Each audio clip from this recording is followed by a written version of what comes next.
Saudaraku, hari ini kita akan masuk di bagian kedua dari seri khotbah bulan ini, Lord, light the fire again. Tuhan nyalakan kembali api kami. Nah, dalam bagian yang kedua ini, judul khotbah yang akan saya bagikan kepada kita semua adalah menaklukkan penghuni Kanaan. Apa artinya? Ini bicara tentang kisah bangsa Israel yang diberi janji oleh Tuhan, yaitu mereka akan masuk ke tanah yang berlimpah-limpah dengan susu dan madunya. Mereka akan punya tempat mereka, wilayah mereka sendiri, yaitu tanah Kanaan. Ini janji Tuhan kepada mereka. Akan tetapi ternyata untuk menguasai tanah tersebut, mereka harus berperang. Karena tempat itu bukan tanpa penguasa, tanpa penghuni. Sudah ada penguasa sebelumnya. Jadi perang terjadi hanya kalau mereka menang perang itu, maka tanah perjanjian itu jadi milik mereka. Tapi sebelum mereka bisa mengalahkan penghuni Kanaan, karena itu tanah Kanaan, maka mereka belum bisa masuk ke tanah Kanaan tersebut. Ya, tapi puji Tuhan, oleh pertolongan dan kuasa Tuhan, mereka menang. Semua bangsa penguasa di Kanaan dikalahkan. Dan tanah perjanjian itu jadi milik mereka. Saya berdoa buat saudara dan saya, setiap janji Tuhan dalam hidup kita, setiap janji Tuhan yang tercatat di dalam firman-Nya yang tersedia buat saudara dan saya, doa saya dalam hidupmu, semuanya tergenapi. Janji keselamatan tergenapi. Amin. Janji pemulihan keluarga tergenapi. Janji kesembuhan tergenapi. Janji pertobatan seisi keluarga tergenapi. Janji kemuliaan dinyatakan tergenapi. Kita kasih tepuk tangannya yang paling meriah buat Tuhan kita. Tapi untuk kita mengalami penggenapan janji Tuhan, seperti bangsa Israel harus mengalahkan dulu penghuni tanah Kanaan. Demikian saudara dan saya harus bisa mengalahkan hambatan-hambatan yang seringkali membuat kita nggak bisa menerima janji Tuhan tersebut. Mari kita baca di dalam Keluaran 3 ayat yang ke-8. Ada 7 bangsa di tanah Kanaan yang harus mereka kalahkan. Nah, ini bicara tentang 7 hambatan yang kita harus kalahkan kalau kita mau janji Tuhan tergenapi dalam hidup kita. Sebab itu aku telah turun untuk melepaskan mereka dari tangan orang Mesir dan menuntun mereka keluar dari negeri itu ke suatu negeri yang baik dan luas. Anda harus tahu janji Tuhan itu selalu baik dan luas. Bukan cuma baik, tapi baik dan luas. Artinya enggak kecil-kecil, enggak dikit-dikit. Tapi Tuhan sediakan yang masih buat saudara dan saya. Suatu negeri yang apa?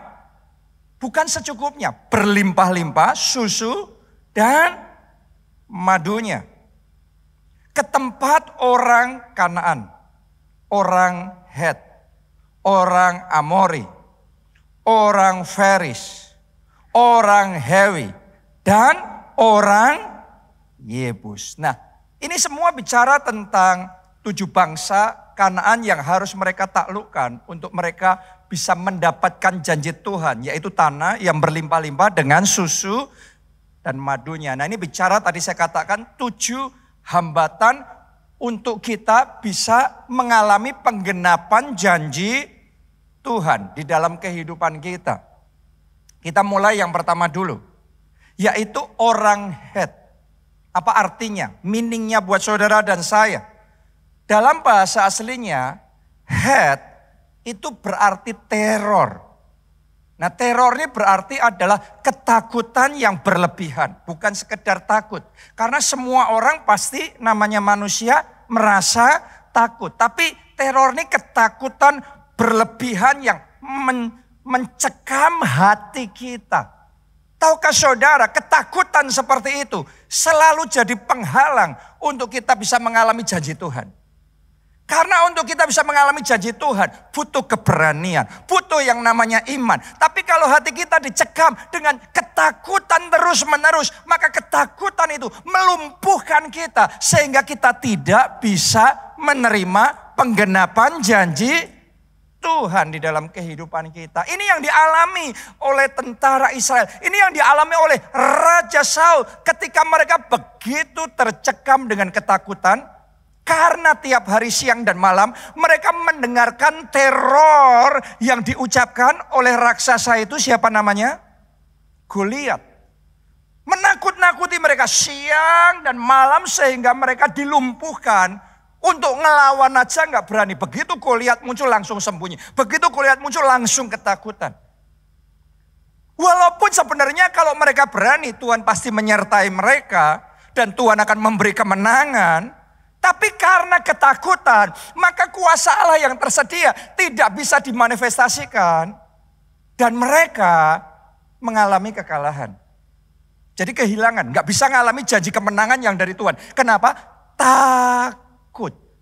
Berapa banyak orang yang hari-hari ini dicekam dengan ketakutan. Takut mati. Takut gak dapat jodoh. Takut tidak bisa menghidupi keluarganya. Takut usahanya nggak berkembang. Takut persaingan. Takut sakit, penyakit, dan takut macam-macam. Semua orang punya ketakutan masing-masing. Tapi saya berdoa melalui firman Tuhan hari ini. Semua roh ketakutan yang mencekam hati kita. Saat ini juga dalam nama Tuhan Yesus. Ketakutan itu dihancurkan, dipatahkan, disingkirkan dari hati kita. Digantikan dengan keberanian, digantikan dengan roh yang menyala-nyala, digantikan dengan iman yang berkobar-kobar. Hanya ketika kita bisa mengalahkan ketakutan, kita bangkit, kita menantang ketakutan kita. Kita menang, kita bisa mengalami penggenapan janji Tuhan. Kita bisa merebut tanah perjanjian itu. Mari saya beritahu saudara, 2025 ini the year of double favor. Itu enggak salah. Ini adalah tahun favornya Tuhan dinyatakan. Bukan favor yang biasa, favor double favor. Ini favor yang tebal, favor yang berkelimpahan. Akan ada hal-hal yang indah, hal-hal yang dahsyat dan luar biasa. Akan Tuhan nyatakan di dalam kehidupan kita. Tapi untuk itu bisa kita alami, kita harus bisa mengalahkan ketakutan kita terlebih dahulu. Takut sama resesi, takut sama krisis. Mari saya beritahu saudara, yang namanya resesi itu adalah momen Tuhan bekerja. Yang namanya krisis itu momen Tuhan menyatakan kuasanya, kemuliaannya. Itu momen kekayaan bangsa-bangsa dipindahkan kepada anak-anak Tuhan. Itu momen kelimpahan seberang laut. Yesaya 60 tergenapi di dalam kehidupan kita. Karena itu jangan takut. Harusnya di krisis itu kita excited. Karena di krisis itu akan selalu muncul kesempatan yang baru. Akan muncul peluang yang tidak ada sebelumnya. Oke? Karena itu kita harus bisa mengalahkan ketakutan. Hari ini saya mau katakan sama saudara, bangkit dalam iman. Bangkit dalam iman. Dan saya mau katakan Indonesia akan baik-baik saja. 2025 dunia boleh gonjang-ganjing, tapi Indonesia dijaga oleh Tuhan. Ada perlindungan ilahi Tuhan untuk Indonesia. Indonesia all is well. Oke, kemarin waktu minggu lalu saya khotbah di Soho, saya cerita sebelum pandemi saya ke Afrika, saya ke Nigeria. Di sana mata uangnya namanya Naira. 1 Naira waktu itu butuh 40 rupiah untuk ngebeli. Tapi setelah pandemi, krisis bergejolak, 1 Naira sekarang ini hanya butuh 10 rupiah untuk membeli. Berarti uangnya merosotnya luar biasa. Bukan cuma itu saja, tetapi harga bensin, harga minyak itu buat mereka naik 300% lebih. Berlipat kali ganda. Itu inflasi sangat tinggi sekali. Itu skenario-skenario yang digambarkan oleh media-media Indonesia tentang kemungkinan yang akan terjadi kalau sampai resesi melanda Indonesia dan orang akan menderita, orang akan susah. Tapi semua skenario yang digambarkan itu tentang resesi yang mungkin akan terjadi, itu sudah terjadi di sana. Tapi mari saya beritahu saudara, sampai hari ini tiap minggu mereka masih haleluya. Tiap minggu mereka masih puji Tuhan. Kenapa? Karena di tengah resesi yang terjadi pun Tuhan tidak meninggalkan mereka. Selalu ada cara Tuhan untuk menjaga dan memelihara anak-anaknya. Mari saya beritahu saudara, resesi boleh terjadi, tapi keluargamu dijaga oleh Tuhan. Anak-anakmu dipelihara oleh Tuhan. Berkat Tuhan tetap ada. Katakan amin. Kita kasih tepuk tangan yang paling meriah buat Tuhan kita. Indonesia akan baik-baik saja. Amin. Yang lebih menakutkan itu bukan krisisnya, bukan resesinya. Yang lebih menakutkan itu roh teror yang menakut-nakuti siang dan malam. Belajar dari pandemi. Kemarin pandemi kalau bukan karena orang ketakutan, seluruh dunia cepat selesai pandemi. Yang membuat pandemi lama sekali itu karena ketakutan. Yang membuat dampaknya lebih parah karena ketakutan. Hari ini saya mau katakan sama saudara, jangan mau ditipu dengan keadaan semua serba takut. Pajak takut, persaingan takut, pandemi takut, resesi takut. Apa yang gak takut? Dan kalau kita serba takut, gimana kita bisa mau mengalami penggenapan janji Tuhan? Mulai hari ini semua penghalang ketakutan dalam hidupmu dipatahkan, dihancurkan, dan janji kemenangan, janji Tuhan tergenapi dalam hidup saudara. Haleluya. Tepuk tangannya lo yang paling meriah buat Tuhan kita. Yang kedua, bangsa penguasa tanah perjanjian yang harus mereka kalahkan namanya adalah orang Girgasi. Girgasi ini artinya penghuni tanah liat, clay dweller. Nah, tanah ini di bawah, meaning rohani buat saudara dan saya. Ini bicara tentang orang-orang yang hanya sibuk memikirkan perkara-perkara yang di bawah. Ngurusinnya urusan-urusan yang di bawah. Saya mau ngomong sama saudara begini, sama-sama perkara jasmaninya, tapi urusannya punya level yang beda-beda. Ada urusan yang levelnya di bawah. Tapi ada urusan yang levelnya di atas. Kalau kesibukan kita secara jasmani cuma urusan sibuk yang gak penting-penting, maka kita nggak bisa maju dalam hidup kita. Itu sebabnya ada yang namanya hukum Pareto. Betul apa tidak? Hukum Pareto ngajarin supaya sebagian besar resources, waktu, tenaga, dan semuanya kita dikerahkan ke 1-2 hal yang penting, yang akan paling produktif, yang akan paling menghasilkan. Kenapa? Karena ini levelnya lain. Sibuknya sama, tapi sibuk di level bawah dan sibuk di level atas. Produktivitasnya berbeda. Nah, itu tadi sama-sama perkara jasmani. Tetapi firman Tuhan hari ini bicara tentang perkara-perkara rohani. Perkara-perkara supernatural. Ada sebagian orang Kristen cuma bisanya percaya urusan jasmani. Urusan perkara-perkara di bawah. Tapi apakah saudara sadar? Untuk janji Tuhan tergenapi dalam hidup kita, butuh yang namanya kuasa Tuhan. Untuk kuasa Tuhan terjadi dalam hidup kita, butuh yang namanya iman. Untuk kita bisa percaya bahwa Tuhan yang kita sembah adalah Tuhan yang berkuasa. Dia masih mendengar doa. Dia masih menjawab doa kita. Dan dia tidak berubah dulu, sekarang, sampai selama-lamanya. Kuasanya masih tersedia. Kalau 2000 tahun yang lalu Yesus menyembuhkan, hari ini Yesus masih menyembuhkan. Kalau 2000 tahun yang lalu mujizatnya nyata, hari ini pun mujizatnya masih nyata. Tapi ada sebagian orang yang masih didominasi oleh roh Girgasi ini, sehingga nggak bisa percaya yang gitu-gituan. Urusan yang rohani-rohani, urusan mujizat-mujizat, nggak bisa percaya. Kenapa? Nggak masuk akal. Saudara boleh buka Alkitab, bahkan di zaman Yesus.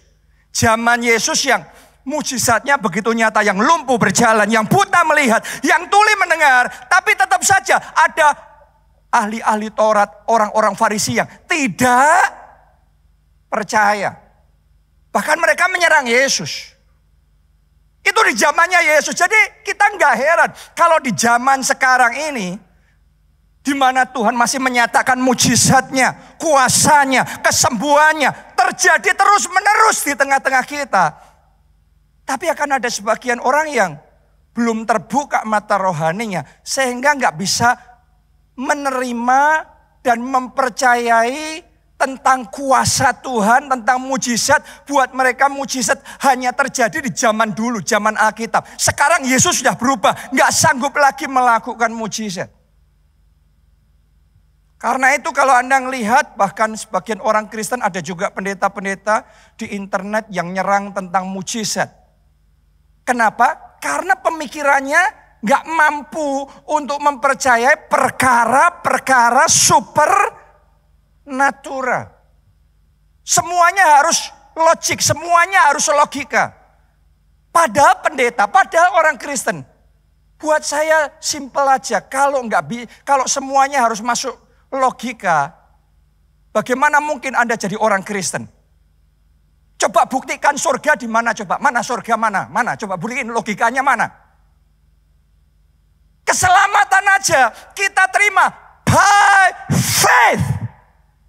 Dengan apa? Iman. Saya berdoa di tempat ini, jemaat keluarga Allah yang di sini, Anda yang mengikuti secara online, Anda bukan hanya punya iman untuk menerima janji keselamatan, tapi Anda juga punya iman untuk menerima janji kesembuhan, janji kemenangan, janji kelimpahan. Tepuk tangannya yang paling meriah buat Tuhan kita. Haleluya. Yesus masih berkuasa. Dan saya deklarasikan buat saudara, jemaat keluarga, tahun ini akan ada orang-orang yang bersaksi di tempat ini. Saudara mengalami tahun double favor. Di tengah krisis, favor Tuhan dinyatakan berlipat kali ganda. Di tengah krisis justru hutang yang sudah bertahun-tahun itu gak pernah bisa selesai. Tapi tahun ini lunas. Tahun ini ada pemulihan keluarga terjadi. Tahun ini ada kesembuhan ilahi nyata dalam hidup saudara. Dan ketika itu terjadi, engkau sadar betul bukan karena kuat dan gagah, bukan karena teknologi manusia, tapi karena Roh Allah menyatakan kuasanya dalam hidup kita. Apakah Anda percaya? Buat Yesus yang menyatakan kuasanya, kita kasih tepuk tangan yang meriah buat Tuhan. Jadi kalau mau mengalami penggenapan janji Tuhan, kita harus bisa mengalahkan yang kedua tadi, roh gergasi itu, yang cuma isinya semua hanya yang logika. Logika kita orang Kristen harus logika yang kuat, harus. Kalau nggak kuat saudara, hidupnya nggak punya common sense, banyak ketipunya. Logika itu harus kuat. Tapi di sisi yang lain kita harus juga percaya ada yang lebih dari logika kita. Logika itu apa? 5 tambah 2, 7. Ya itu harus percaya. Anda kalau matematika di sekolah ada tes 5 tambah 2 berapa? 5.000. Sisa 12, 0 nilaimu. Jadi di satu sisi kita ngerti jawabannya 7. Itu logik bener. Tapi di sisi yang lain harus ada iman di hati kita bahwa manusia memang 5 tambah 2, 7. Tapi bersama Tuhan tidak terbatas. 5 roti, 2 ikan bisa dipakai untuk memberi makan 5.000 orang. Dan masih sisa 12 bako. Amin. Sekarang yang ketiga, orang Amori. Dalam Alkitab, orang Amori dikenal sebagai bangsa yang mendiami daerah pegunungan, dan dalam beberapa tafsiran namanya dihubungkan dengan sifat angkuh, suka menonjolkan diri. Makna rohaninya buat kita, penghambat untuk kita bisa mengalami janji Tuhan. Ini yang ketiga, Amori bicara tentang kesombongan. Tahukah saudara bahwa kesombongan itu menghalangi kita? Orang yang sombong tuh feels good. Dengan kesombongannya ngerasanya mantep gitu. Tapi sadarilah, kesombongan gak akan membawa kita maju. Orang sombong itu malah nggak disukain orang lain. Dan karena nggak disukain, pintu-pintunya tertutup tanpa dia sadar. Orang kalau sombong, saudaraku, dia nggak bisa belajar. Karena ngerasa sudah ngerti. Benar apa tidak? Ngerasa dengar khotbah gini, oh sudah pernah dengar, oh sudah ngerti. Mau baca buku, oh sudah ngerti. Orang yang kayak gitu nggak bisa belajar sesuatu yang baru, nggak bisa. Karena itu dia akan ketinggalan. Karena dia sudah terlalu hebat. Orang itu kalau semakin hebat, semakin sadar dia belum apa-apa. Orang kalau masih baru kemarin sore, itu malah merasa dia yang paling hebat. Semakin orang pinter, semakin kita tuh belajar, semakin kita tuh sadar. Terlalu banyak hal untuk bisa kita pelajari. Jadi kesombongan itu akan mengeblok jalan kita. Kesombongan itu bahkan Alkitab katakan kesombongan awal kehancuran. Gara-gara sombong, orang akan tertutup pintu dalam hidupnya. Gara-gara sombong, orang akan ditinggalkan. Gara-gara sombong, berkatnya akan terpotong. Gara-gara sombong, perkenanan Tuhan akan hilang dari hidupnya. Karena itu untuk kita bisa mengalami janji Tuhan, janji kemenangan. Hari ini, mari kita datang sama Tuhan dan ngomong, Tuhan ampuni aku. Tuhan aku mau belajar rendah hati.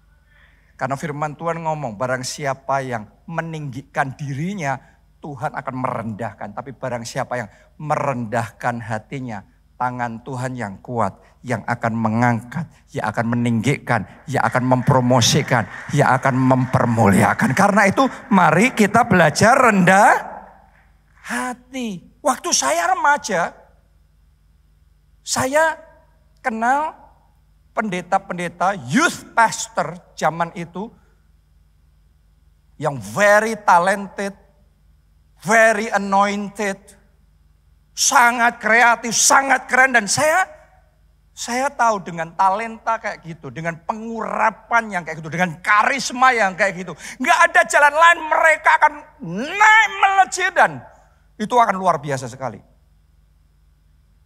Cuma kadang tuh orang lupa diri. Setelah dipakai Tuhan luar biasa, hebat, terus merasa kayak di puncak dunia, merasa yang paling pintar, merasa yang paling diurapi. Hamba Tuhan muda merasa yang wah. Setelah itu menjadi tinggi hati, tanpa sadar menjadi congkak. Tanpa sadar sikapnya mulai berubah. Tanpa sadar ngomong sama pendeta-pendeta yang lebih senior kayak menggurui, kayak menghakimi, menyerang, mengkritik sana, mengkritik sini. Akhirnya tadinya orang itu simpatik sama mereka. Tadinya banyak orang itu suka sama mereka. Banyak gereja-gereja pintunya terbuka dan mengundang mereka. Tapi sampai di satu titik, semua pintu terbuka, satu demi satu, ketutup. Semua sinarnya yang tadinya menyala begitu rupa, sekarang meredup. Dan sekarang di mana mereka saya nggak tahu lagi. Jadi nothing. Karena kesombongan, awal kejatuhan.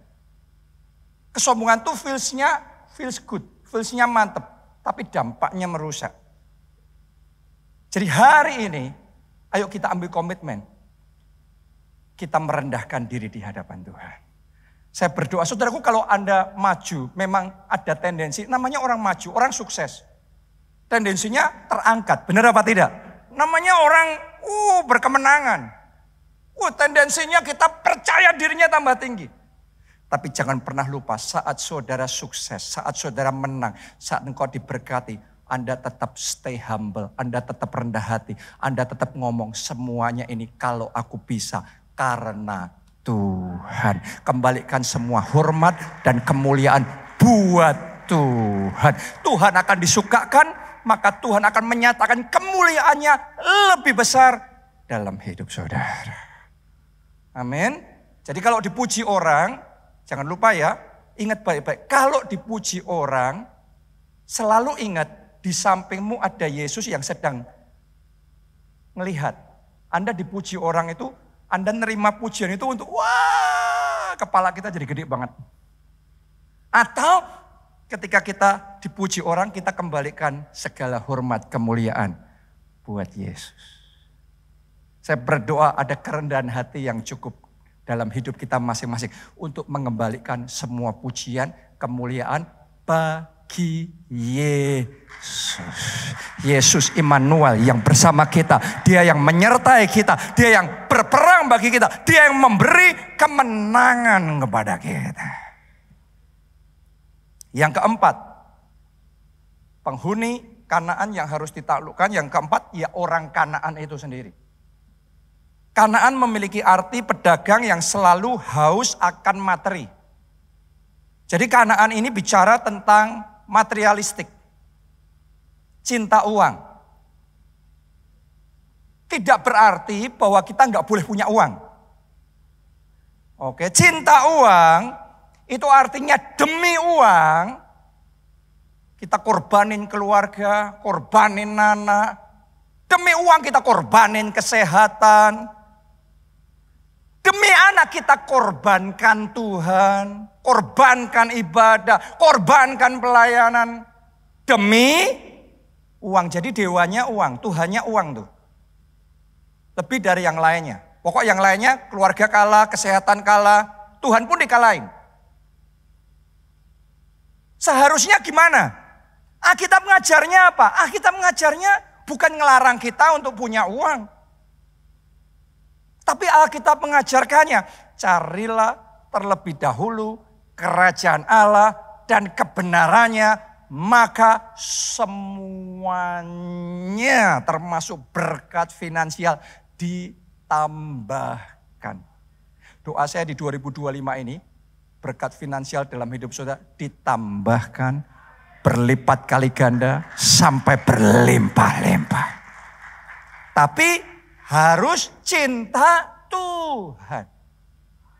Bukan cinta uang. Jangan izinkan diri saudara dikuasai oleh roh Mammon, oleh roh Kanaan ini. Lihat Yudas Iskariot, demi uang dia korupsi. Buat dosa pun ditabrak, dihalalkan segala cara. Demi uang. Demi uang, ia menyerang perempuan yang datang sama Yesus mempersembahkan minyak narwastu yang mahal. Rasanya buat Yudas ngomong, kalau buat Tuhan itu sudah yang biasa-biasa aja. Nggak perlu yang ekstravaganza. Buat Tuhan tuh yang biasa-biasa aja. Bahasanya rohani banget. Kan itu narwastu bisa dijual dan dibagi-bagikan sama orang miskin. Jadi rasanya Yesus nggak pantas dapat yang terbaik. Demi uang, malah akhirnya orang yang ngomong kayak gitu saudaraku, Yudas Iskariot nih, di akhirnya demi uang menjual Yesus. Berapa banyak orang di zaman sekarang demi karir meninggalkan Yesus. Demi popularitas, supaya naiknya lebih kencang lagi. Ada influencer-influencer yang membuang Yesus. Akhirnya dapat uang tapi kehilangan kehidupan. Kita mau apa artinya kita punya semua dunia. Tapi kehilangan jiwa kita, kehilangan keselamatan kita. Saya berdoa jemaat keluarga Allah di tempat ini. Anda diberkati Tuhan berlimpah-limpah secara finansial, double favor tahun ini. Tapi lebih dari sekedar berkat keuangan, doa saya hatimu nomor satu, cinta Yesus. Tuhan adalah yang pertama, Tuhan adalah yang terutama dalam hidup saudara. Dia segalanya dalam hidup saudara. Amin. Mari kita utamakan Tuhan, mari kita utamakan ibadah, mari kita utamakan menyenangkan hati Tuhan. Mari kita juga sayang sama keluarga kita, mari kita sayang sama orang tua kita, sama pasangan kita, sama anak-anak kita. Amin. Jangan izinkan uang membuat kita mengorbankan itu semua.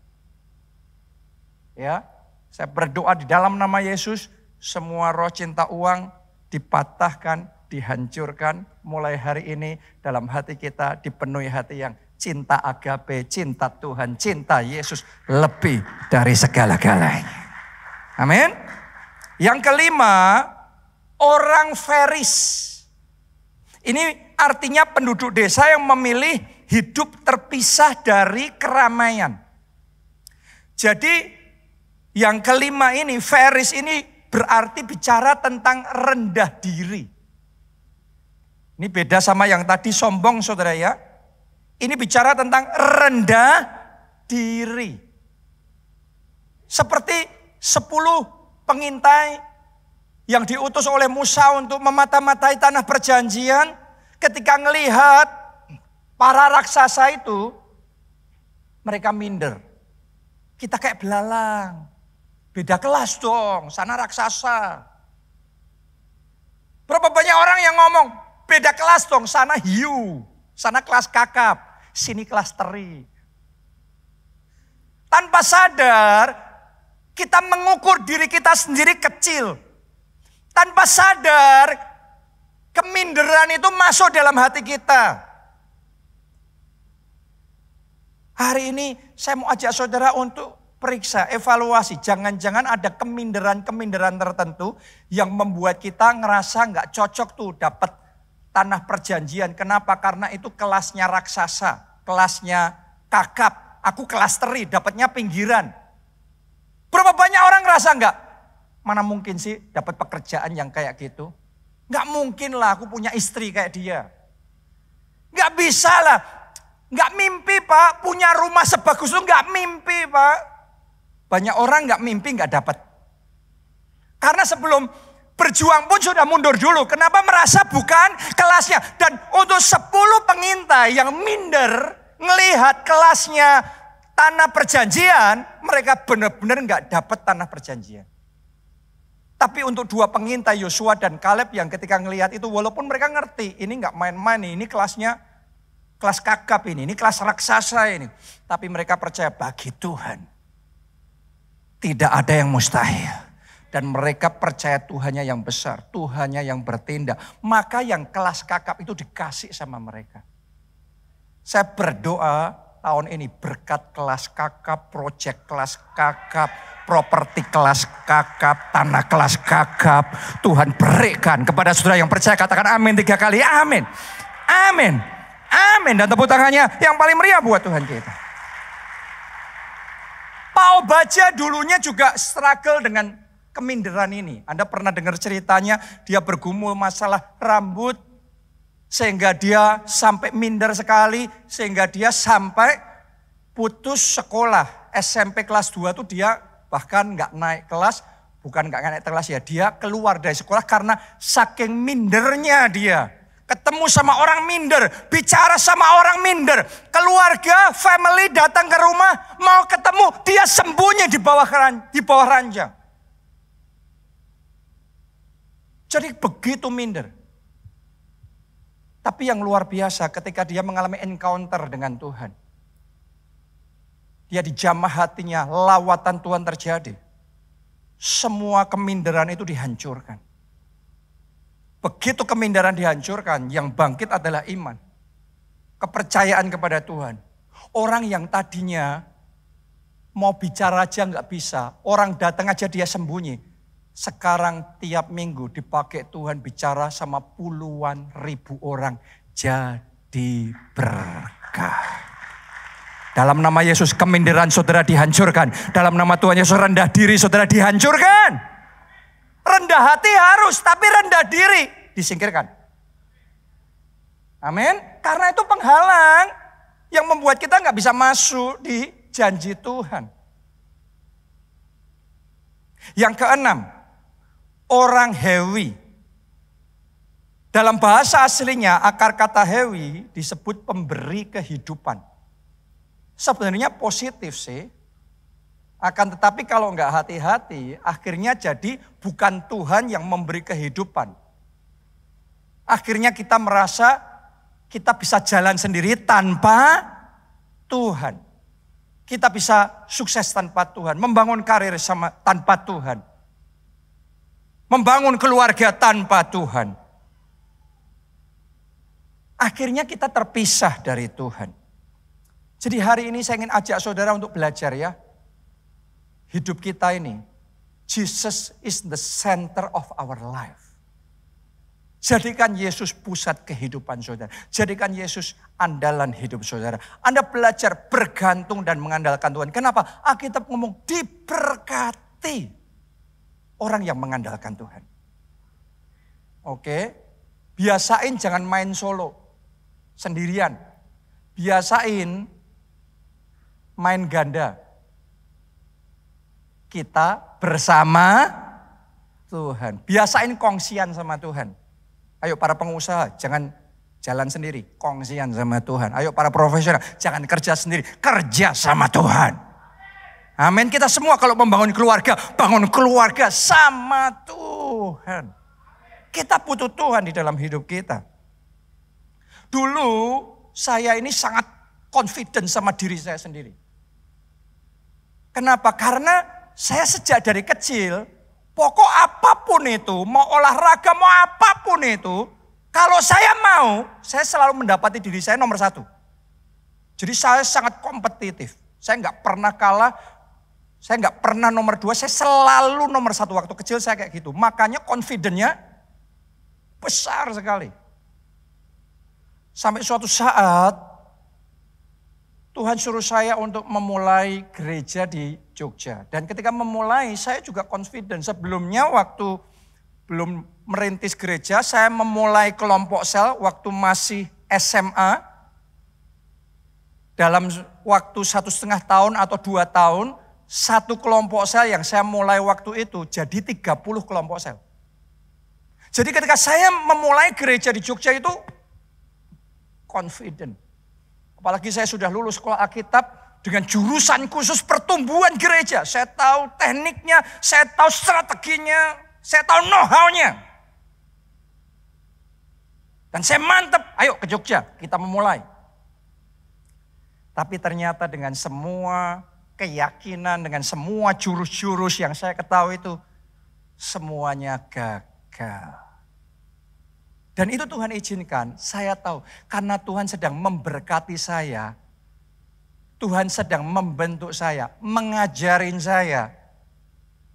Untuk belajar bergantung penuh sama Tuhan. Kenapa? Kalau Tuhan izinkan berhasil ya bisa, tetap aja berhasil. Tapi akibatnya saya akan selalu merasa saya sendiri bisa. Bahkan dalam pelayanan pun bisa tanpa Tuhan. Tapi karena diizinkan gagal. Padahal tekniknya sudah benar. Strateginya, know-how-nya semuanya sudah benar. Tapi waktu itu diizinin gagal. Kenapa? Tuhan sedang ajarin saya. Bahwa tanpa Tuhan aku bukan apa-apa. Tanpa Tuhan aku tidak sanggup. Saya belajar bergantung sama Tuhan. Saya belajar mengandalkan Tuhan. Sejak hari itu saudaraku, hikmat dari surga mengalir. Kuasa pengurapan dari Tuhan mengalir. Sejak saat itu tiba-tiba saya dibawa ke dimensi yang melebihi saya sendiri bisa. Sekarang hal-hal yang saya sendiri nggak bisa pun. Tapi karena ada Tuhan yang tidak bisa jadi bisa. Mulai hari ini yang tidak bisa dalam hidup saudara satu demi satu akan dibuat Tuhan jadi bisa. Jadi bisa. Jadi bisa. Anda akan ngomong bersama Yesus. Bisa. Katakan amin. Tepuk tangannya yang paling meriah buat Tuhan kita. Belajar bergantung sama Tuhan. Yang ketujuh, yang terakhir, orang Yebus. Yebus berarti tempat pengirikan atau perontokan zaman dahulu dengan cara diinjak. Ini bicara tentang roh yang suka menginjak orang dan menghancurkan orang lain.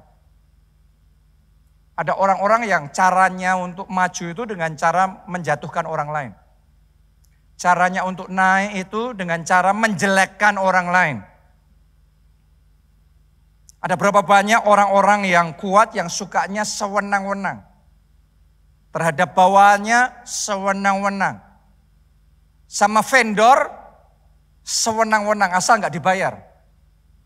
Dan nggak berani apa-apa karena nggak tersentuh. Powerful. Ya, main power, memenjarakan, mengintimidasi, mengancam, memaksa. Yang lebih light kalau di sekolah-sekolah ada berapa banyak anak muda yang suka membuli teman-temannya. Sok-sokan. Sampai Kan kita dikagetkan ya, berita di koran itu bagaimana anak-anak remaja bisa membuli temannya sampai kayak gitu. Ya. Anda juga melihat hal yang sama, pembulian terjadi di sosial media. Ada akun-akun sosial media, sesederhana tekniknya supaya viral adalah dengan menyerang nama-nama besar. Pokok semua nama besar disikatin semua sehingga dia bisa naik. Saya mau ngomong sama saudara. Ini yang disebut dengan roh Yebus. Orang yang seperti ini seringkali berpikir hanya kalau orang lain turun, kita bisa naik. Dia bisa naik. Tapi saya mau katakan sama saudara, kita tidak harus sukses dengan cara membuat orang lain habis. Hancur. Tahu enggak saudaraku, Tuhan kita itu the God of unlimited. Tuhan kita itu Tuhan yang tanpa batas. Dia bisa membuat saudara diberkati, sampingmu diberkati, depanmu diberkati, belakangmu diberkati, sekelilingmu sama-sama diberkati.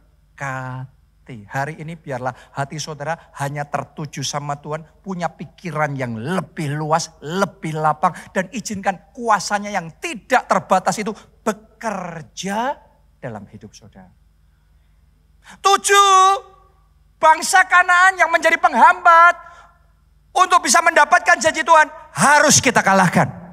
7 hambatan-hambatan itu harus kita taklukkan.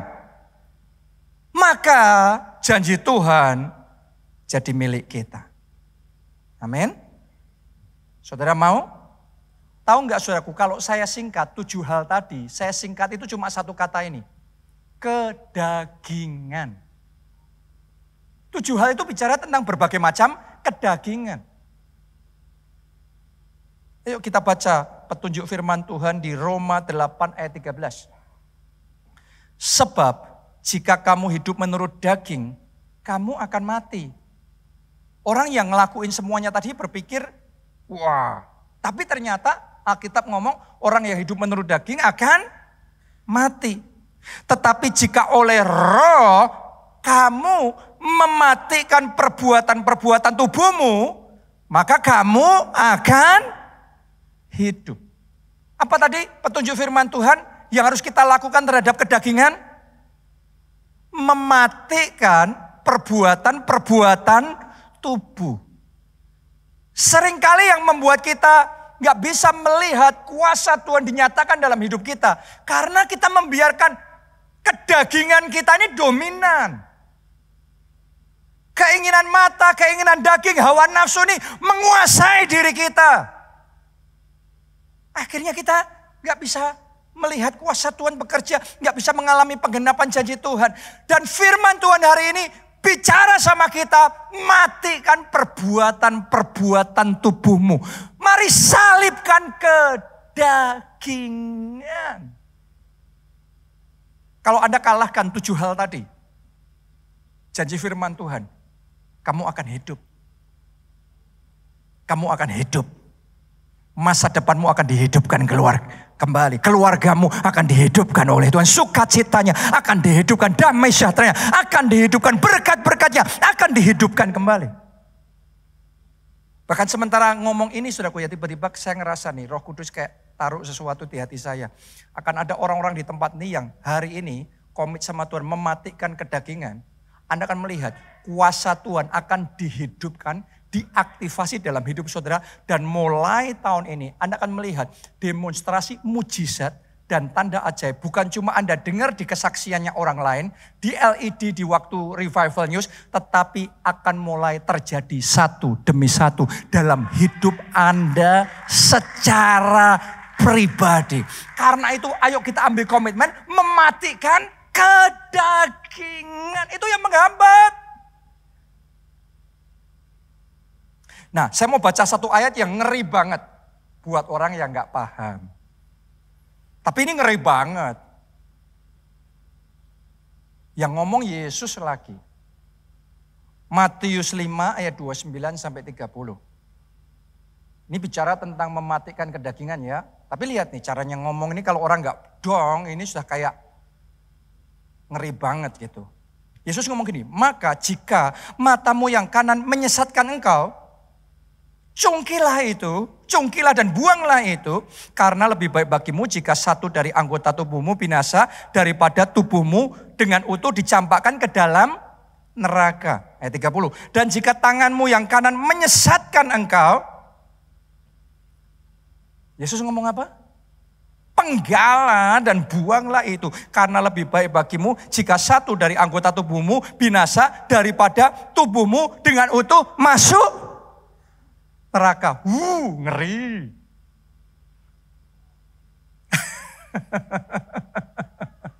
Buat sebagian orang, saudaraku, nangkep ini secara jasmani. Tapi Anda harus sadar, sebenarnya Yesus ngomong tentang perkara rohani, mencungkil dan memenggal kedagingan kita. Buktinya apa saya ngomong ini? Coba saudara cek dalam sejarah. Apa Anda pernah lihat Petrus mencongkel matanya, Yohanes memenggal lengannya? Apakah murid-murid Yesus buntung dan kayak gitu? Mana ada? Nggak ada. Hanya orang yang nggak dong yang nganggap ayat ini dan akhirnya menganggap brutal sekali. Tapi saya mau ngomong gini, sebrutal itu Yesus suruh kita untuk memperlakukan kedagingan kita. Kita harus tega memotong kedagingan, menghancurkan kesombongan kita. Hawa nafsu itu harus ditaklukkan dengan sungguh-sungguh, jangan kompromi. Harus dibasmi kedagingan itu.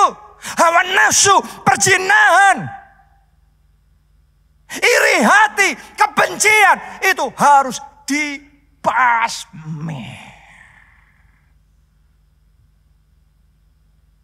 Itu yang dikatakan oleh firman Tuhan, kamu harus mematikan perbuatan-perbuatan tubuh. Mata ini punya keinginan loh, benar apa tidak? Yang suka cuci mata? Kedagingannya juga punya keinginan. Tapi Tuhan ngomong, kuasai kedagingan saudara. Caranya gimana? Belajar mulai dari doa puasa. Ayo siapa yang sudah mulai ikut doa puasa? Haleluya, saya percaya jemaat keluarga Allah adalah orang-orang yang kuat di dalam doa dan puasa. Kenapa? Karena saat kita doa puasa, kita sedang mematikan kedagingan. Kan daging kepengen makan kan? Tapi kita diajarin oleh Tuhan untuk mengendalikan keinginan. Maunya makan. Kita ngomong, no. Maunya mata ngelihat yang aneh-aneh. Tuhan ngomong, no. Maunya marah luar biasa. Tuhan ngomong, no.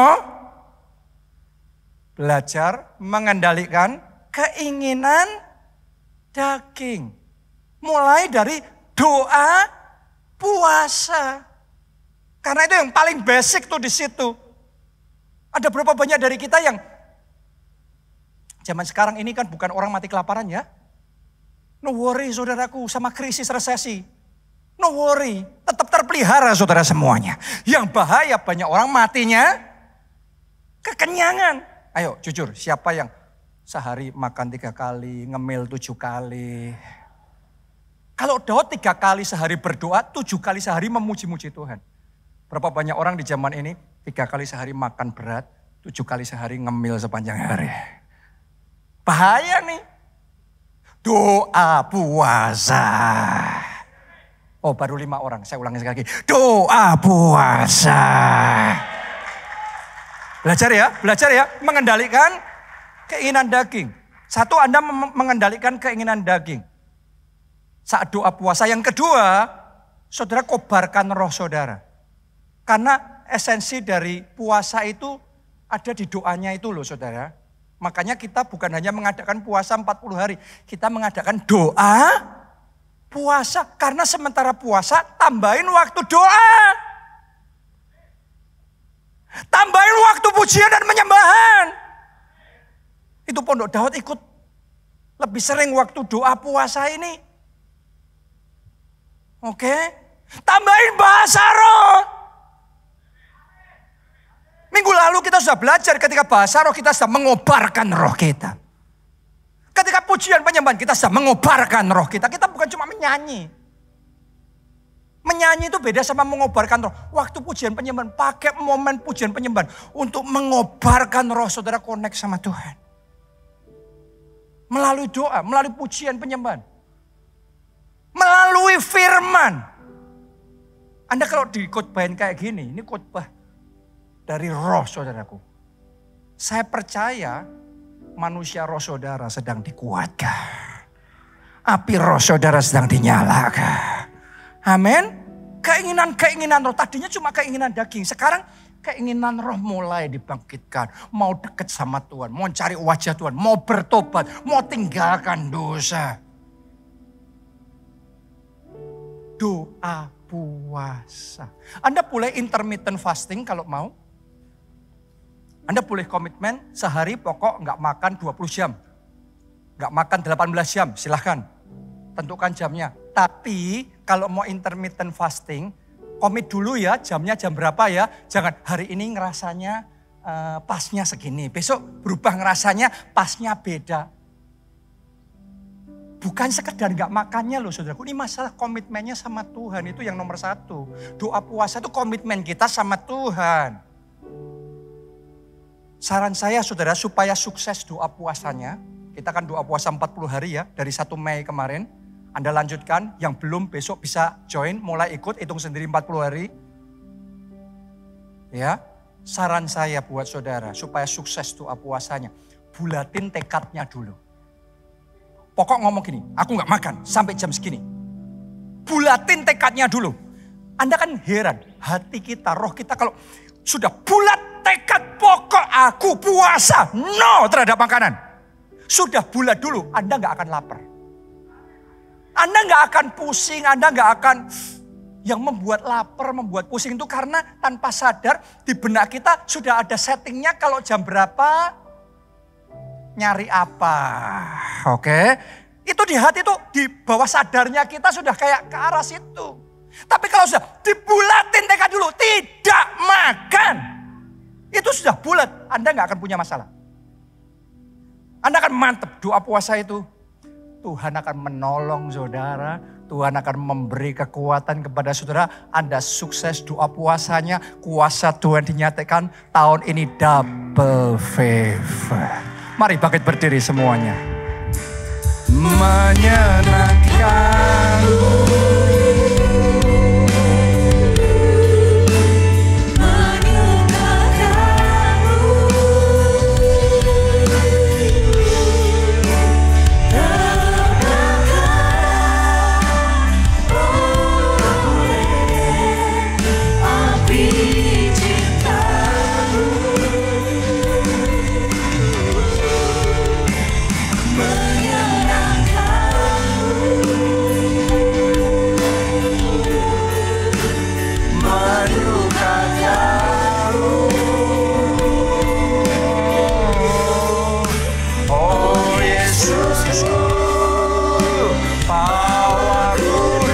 Semuanya, kobarkan roh saudara, kobarkan hati saudara. Angkat dua tanganmu dan katakan bersama-sama menyenangkan.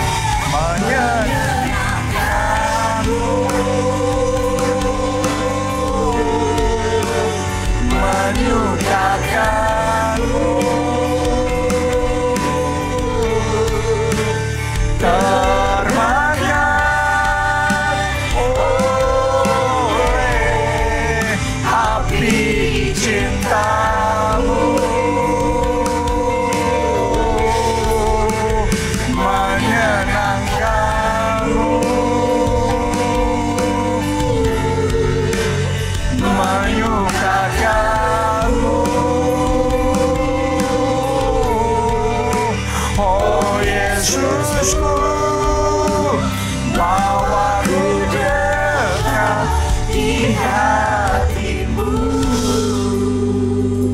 Hari ini firman Tuhan bicara tentang penghambat.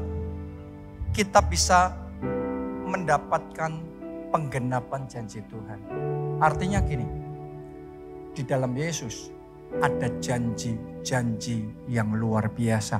Ada janji keselamatan, ada janji masa depan yang gilang gemilang, penuh pengharapan. Ada janji sukacita, ada janji pengharapan, ada janji pertolongan, ada janji yang tidak terbatas. Tapi semuanya itu tersedia di dalam Yesus.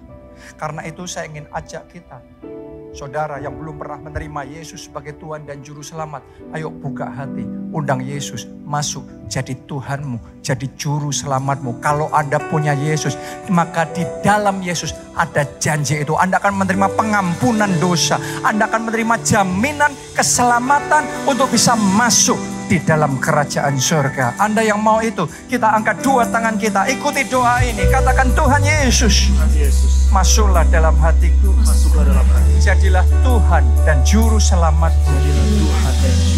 Ampuni dosa-dosaku, selamatkan aku ya Tuhan. Mulai sekarang hidupku milik Yesus. Aku mau ikut Yesus, melayani Yesus seumur hidupku. Terima kasih Tuhan, pakai aku juga untuk menjangkau dan menyelamatkan keluarga dan teman-temanku. Dalam nama Tuhan Yesus. Amin. Yang kedua, siapa di tempat ini yang mau belajar untuk mengalahkan semua penghambat, semua kedagingan kita dengan semua hawa nafsu keinginannya ini, sehingga kita hidup dalam roh dan kita melihat penggenapan janji Tuhan terjadi. Mari angkat dua tangan saudara, masing-masing berdoa. Katakan, mampukan aku Tuhan, penuhi aku ya Roh Kudus, ajari aku Tuhan untuk bisa mengalahkan kedagingan, untuk bisa mengendalikan hawa nafsu ini under control of the Holy Spirit. Ya Roh Kudus, tolong kami ya Tuhan. Mampukan kami. Sementara kami masuk doa puasa, Tuhan tolong kami. Tuhan mampukan kami untuk kami mengalahkan kedagingan, mengalahkan kesombongan, keminderan, untuk kami mengalahkan semua hambatan untuk kami mengalami penggenapan janji Tuhan dalam hidup kami. Karena kerinduan hati kami Tuhan, menyenangkan hatimu, menyukakan hatimu, hidup bersama Yesus. Mari semuanya katakan, menyenangkanmu, menyenangkanmu,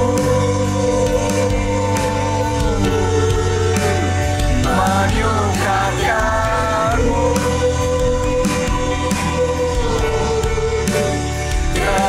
terbakar oleh api cintamu, menyenangkanmu, menyukakanmu. Oh Yesusku, bawaku dekat di hatimu. Katakan, sekalipun dagingku, hatiku habis sekalipun dagingku, hatiku habis lenyap, gunung batuku dan tanganmu, tetaplah Allah selamanya. Mari katakan bersama-sama, menyenangkanmu, menyukakanmu, terbakar oleh api cinta.